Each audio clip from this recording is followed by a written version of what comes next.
Улуттук коопсуздук мамлекеттик кызматынын төрагасы Камчыбек Ташиев өлкө аймагында тартип кандай жол менен орноп жатканын айтты. Мамлекетибизде ушуга чейин ар ким каалаганын кылып, талаганын талап, тоногонун тоноп, алганын алып, жутканын жутуп жүрдү. Мындан ары мындай болбойт. Мамлекеттен бир нерсе сурап жатабызбы? Демек, мамлекетке кайра ошондой мамиле кылышыбыз керек.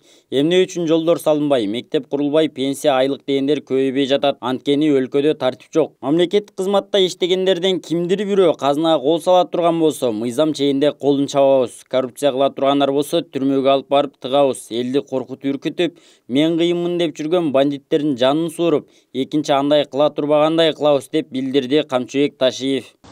Мамлекетибизде бүгүнкү күндө билесиздер, ушуга чейин ар ким каалаганын кылып жүрдү.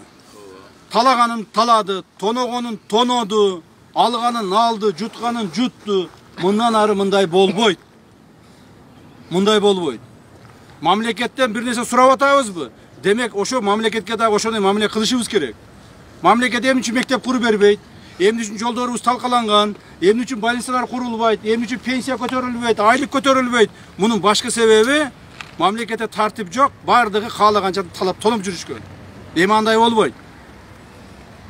Мамлекеттик кызматта иштегендер кимдир бирөө казынага кол сала турган болсо, колуну чабабыз. Мыйзам чегинде. Коррупция кыла тургандар болсо, түрмөгө апарып тыгабыз. Бандит кылып, элди коркутуп, үркүтүп, мен кыйынмын деп 4-5 баланы чогултуп алып жүрө тургандар болсо, мына жаштар угуп турасыңар. Бардыңарды, ошондой жүргөн балдарды биз жанын сууруп, мыйзам чегинде экинчи андай иштер менен алак болбой турган кылабыз.